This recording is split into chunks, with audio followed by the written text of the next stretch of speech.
Jill, it's that time of year again. I know. Another soccer aid. How do you feel when it's almost like the calm before the storm, if you like? Oh, you know what? We always come and obviously do the photo shoots and stuff like that. And I can't believe it's been a year. I see it every single time. But yeah, I'm always so excited to get the call up. I think as soon as it finished last year, I was like, put my name down for next year. But it's getting really competitive in terms of trying to make the squad. So I'm so excited to be doing it this year. Definitely. Of course, you're not just a participant, you're a history maker, the first female to captain the England side. Yeah. So, you know, look, you've had an incredible playing career, but moments like that in events like this, that surely would be right up there in an honour, if you like. Yeah, no, it's such an honour. I think getting the boots back on, obviously people always ask, do I miss playing football? And of course you do miss being around kind of the team every single day. So this gives you a little bit of a feel for that. You meet up for 3 days, we do training. But obviously the main thing is the money that's raised for UNICEF.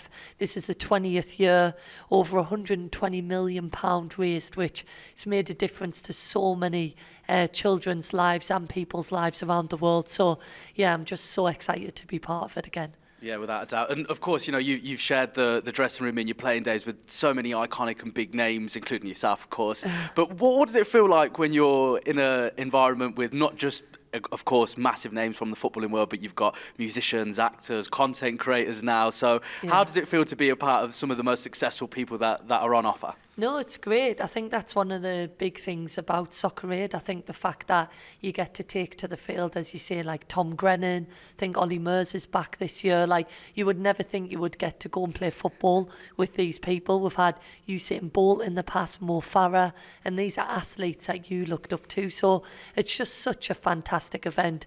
And I would urge anyone, if they're free on the 31st of May, to get themselves to the London Stadium. Angry Ginger's going to be there. Obviously, I want to speak to him about the jungle, and it's going to be such a good day. Well, before we move on to other things, are there any in particular that you're looking forward to playing with or perhaps against? I don't like playing against a lot of them because they're very competitive. But yeah, obviously the likes of Joe Hart, Theo Walcott, players like you grew up watching. Obviously Reunited with Steph Houghton, Tony Duggan. I know Jem Beattie is going to be playing as well. So yeah, it's always nice to see old teammates as well. But just looking forward to getting the boots back on. And as I say, the main thing is raising the money for UNICEF. Of course. And I just want to speak about the WSL because I feel like, from my point of view anyway, that your era was the one that really skyrocketed everything, you know, really put it on a global stage.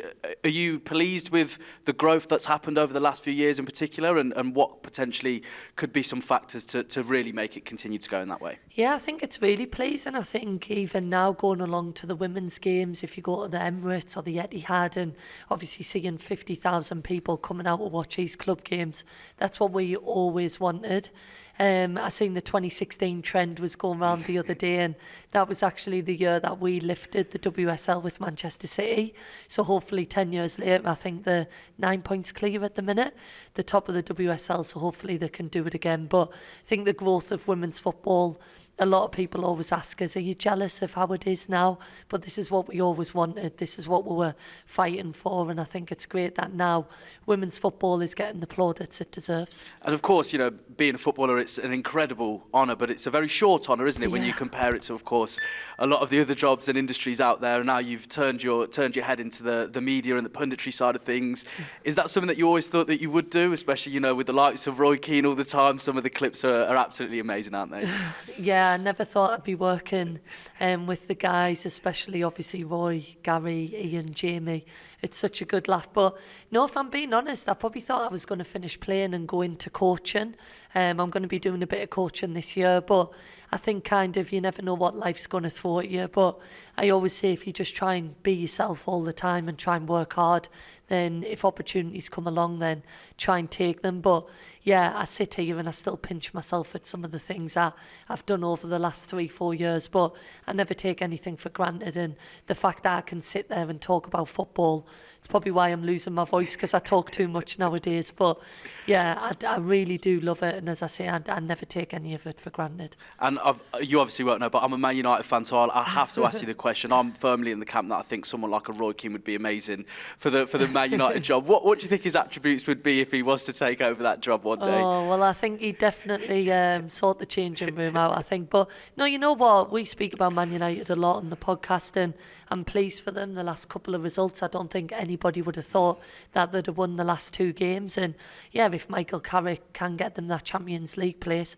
why can't he keep the job? I think in any job, if you do well, then you should keep it. So, yeah, I'm pleased for him. I think I got to play actually midfield with him in Soccer Aid last year, and it was such an honour. I think Wayne Rooney was up front, and it was kind of like I'd stepped into the TV when I used to watch Man United back in the day. But he's doing a great job, and I think after everything that Man United's been through, I'm pleased to see them winning. Jill Scott, Michael Carragher midfield. I don't think you could ask for much more than that, could you? And this is going to be the biggest question I ask you today. Score prediction for the big Soccer Aid game? Oh, you know what? We'll have to win because we lost last year, and everybody says, is it competitive? And obviously it's for charity and for UNICEF, which is the biggest thing, but we do want to win. It's always a high scoring game. I'm going to go for a 3-2 to England. But yeah, as I said before, if you're free, 31st of May, you can still get tickets. £20 adults, £10 children. Head to the Soccer Aid website.